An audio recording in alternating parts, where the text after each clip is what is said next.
Hello, and I'm very happy to be here because I was thinking before that my first EVA has been 2012 probably.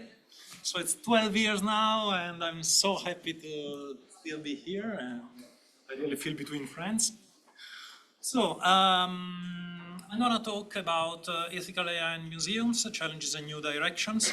This is a paper we co-authored with Stefania Boiano, Borda, Professor Guido di Fraia from the University, and myself.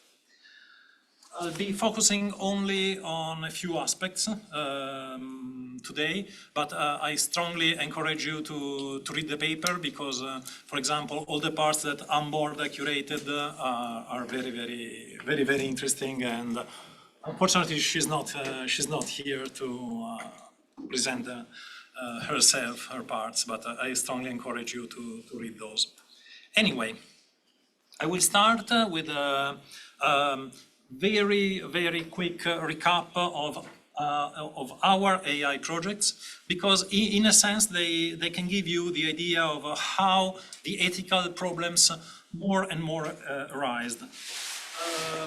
These were our very first interaction with automatic characters, because this is these are two sort of very early metaverse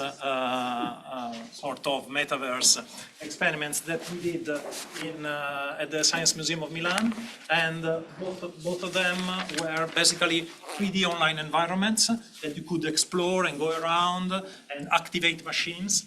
But on the second one, on the first one, you can see. I don't know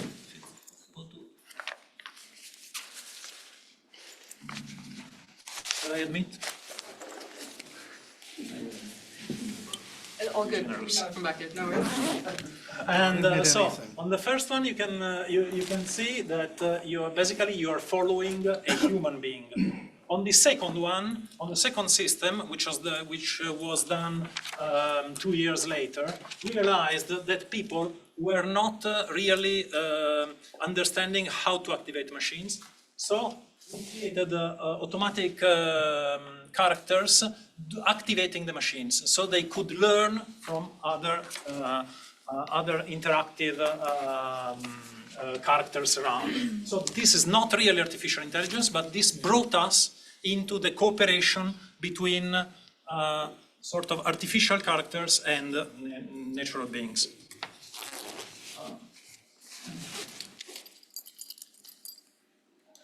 Okay. Then, in 2002, what we did was that we tried to create a chatbot on the Science Museum, Milan Science Museum website, posing as Leonardo da Vinci. It was a total failure, an abject failure, because the technology was absolutely immature. And, but it made us realize that maybe before trying to emulate a genius like Leonardo da Vinci especially, you should be careful in managing the expectations, and also really it made us question ourselves, is it ethical to sort of present something as an historical character? Because we know so little about this great, of how these great people thought. How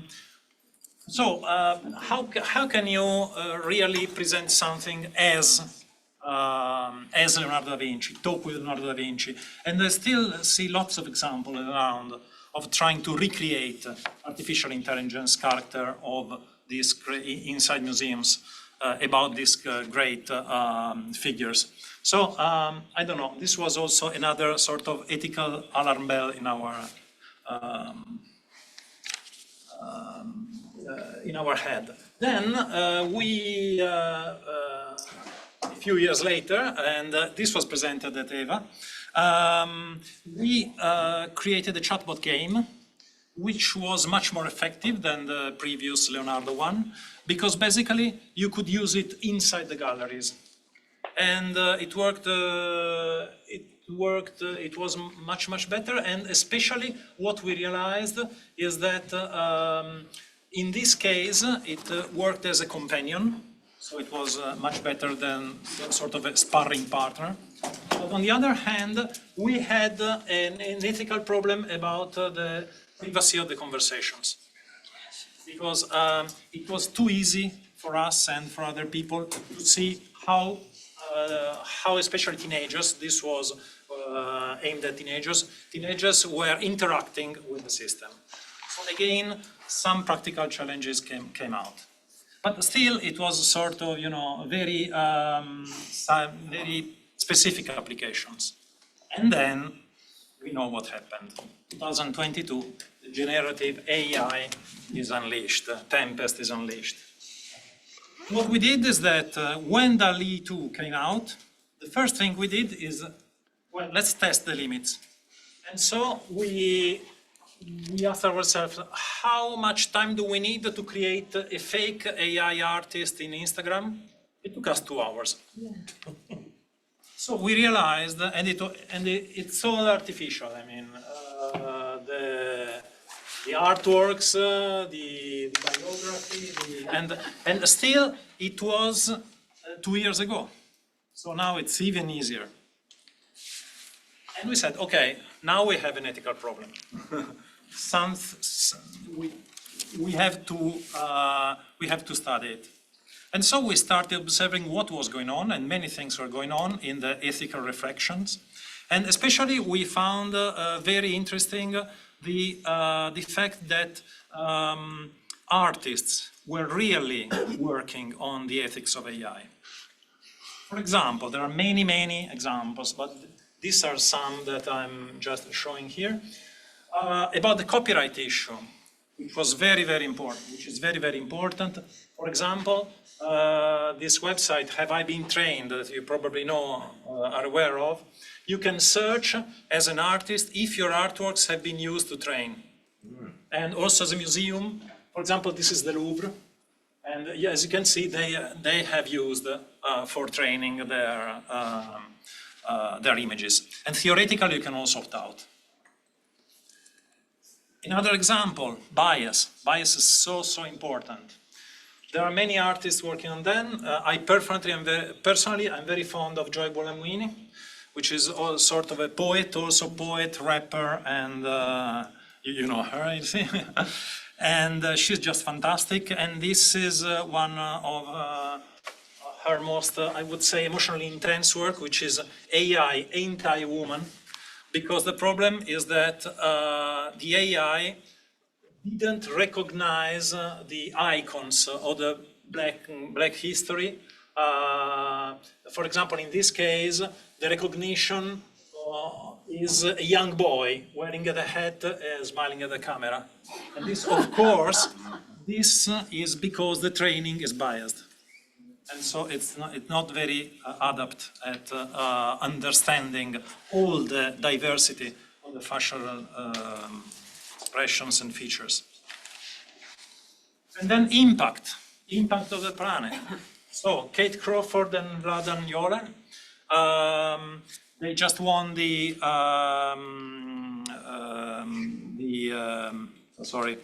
A prize at the Linz Electronic Arts. Their reflection about the anatomy of an AI, the reflection about how a single, for example, Alexa machines impacts on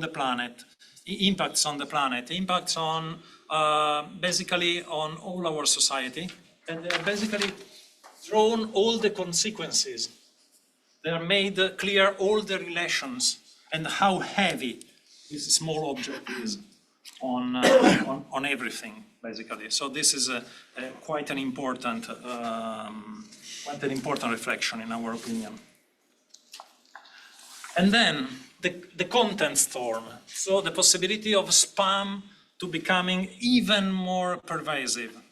And this is Neil Mendoza. The next three examples, this and the two next, they come from the Misalignment Museum, quite difficult to pronounce, which is a very, very interesting gallery in San Francisco. And for example, in this case, he created, this is very nice, I encourage you to have a look at the video. He creates these small spam machines, And basically, you see, these are keys. These are very small keyboards, and they touch on the keys and compone a text. So this is a very effective way of showing how all the different small AIs are creating content, and it's something that we really cannot live with. And then again from the Design Museum, AI Apocalypse. Well, you know that there is the famous paperclip paradox. Basically, the idea that the AI could destroy humanity if an AI is instructed to create paperclips, could arrive at the moment where they say, well, humans are a problem for creating, they are in the way of creating more paperclips. And so the AI starts killing humans. And this is nice because the artist created these two figures made of paper clips. And there is also this sorry for killing most of humanity. And, so the idea, again, the embodiment of this idea, of the fact that the AI can pursue their goals without our natural restraints. This is done by the peer group. And then I've included this because I've seen your mentioning. This is also very nice because this is an example of artificial vision. And what's intriguing is that the AI recognizes, well, the foot, recognizes the person, recognizes God, but then interprets this as brain. And this is very intriguing. It's also intriguing because it tends to create a connection between brain and God. And of course, the best brain that we are building is AI. So in a way, again, the old identification between. Huh? It might have been deliberate. Yeah. Be.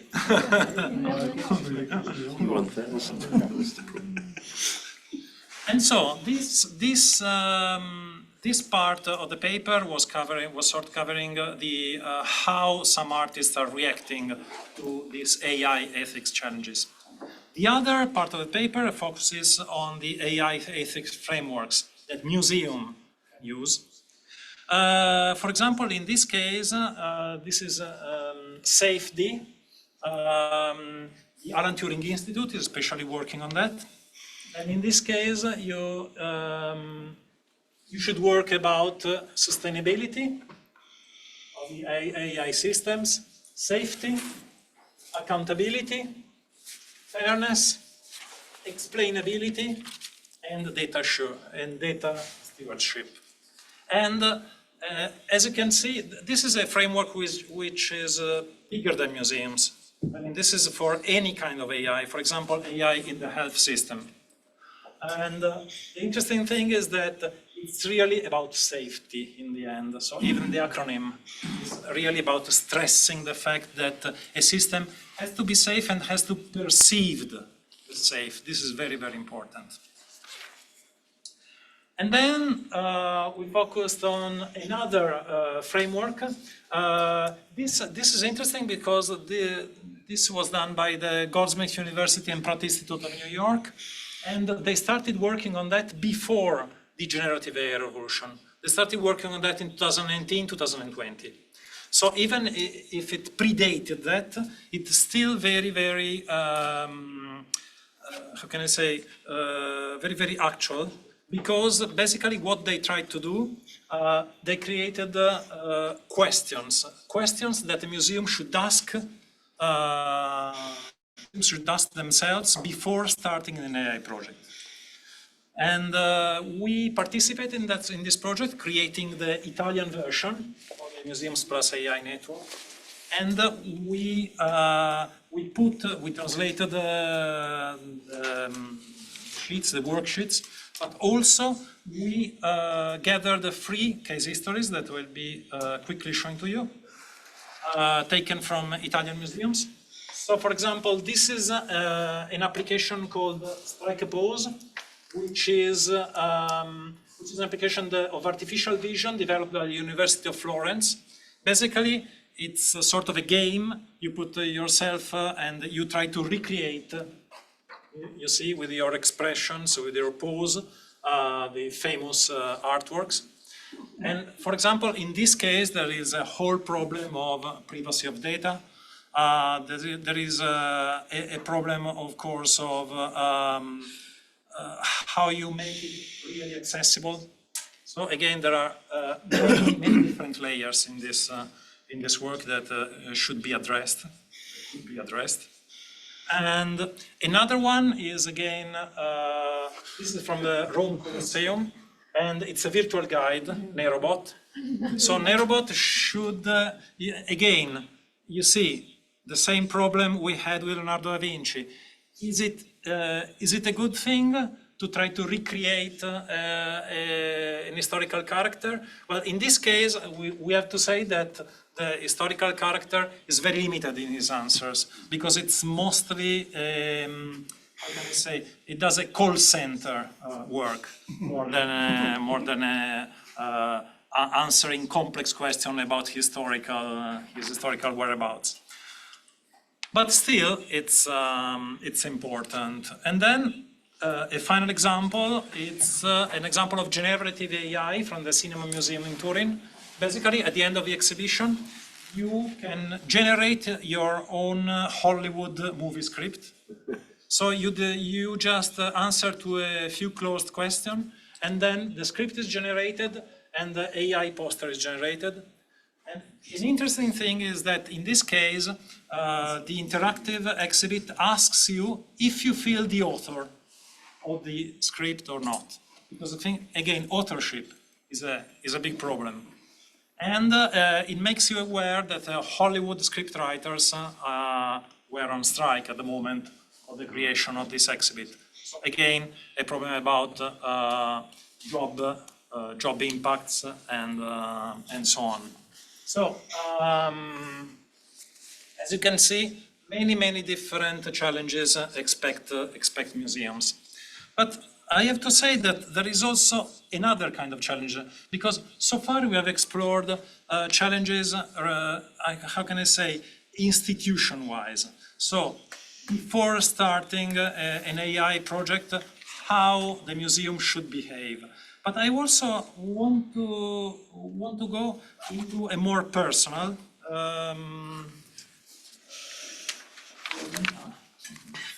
Sorry. Let me zoom in the middle. Can you? Yeah, thanks.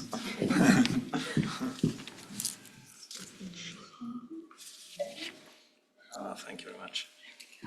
Okay. So basically, what I did yesterday, before while I was preparing the presentation, was just to ask ChatGPT to create. Just fed him the paper.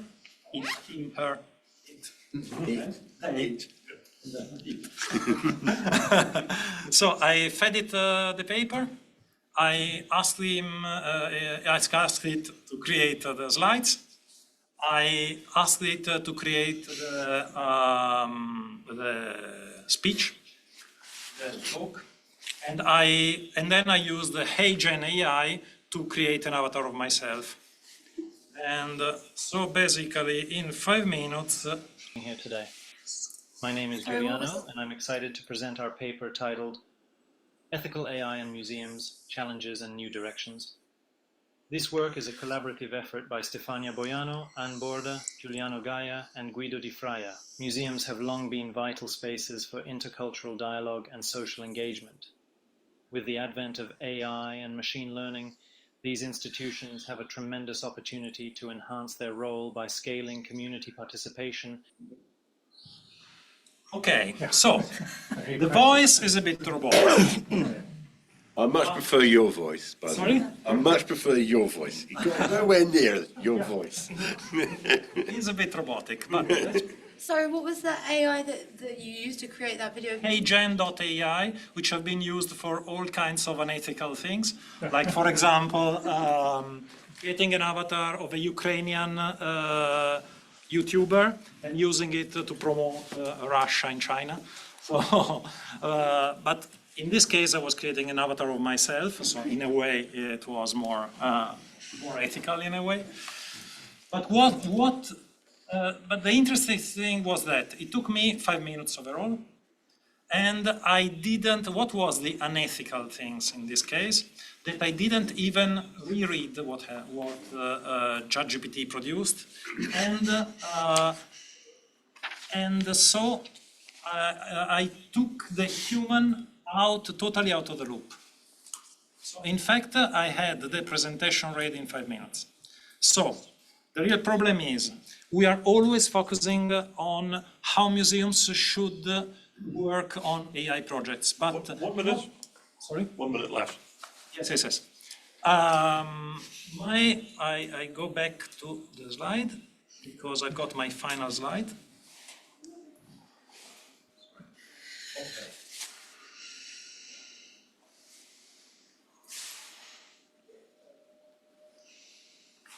Okay. So, what if anyone working in the museum starts working like I did yesterday? Because when the tools become better, it's so much less time consuming to prepare, not even reread what you're producing. So, what we really think, argue for, and I've been arguing for this many years now, is that the real human museum is made when you put the human side of stuff in connection with the human side of visitors, using empathy and innovative thinking. So the real question I leave you with, because I'm not sure how we can do it, but I'm sure that we have to do it, how can you put AI into this circle without losing the humanity? So how can we still have the human side of stuff connecting with the human side of visitors with empathy and still taking full advantage of the possibilities of AI tools? I don't have the answer, but I think it's an important question. Thank you.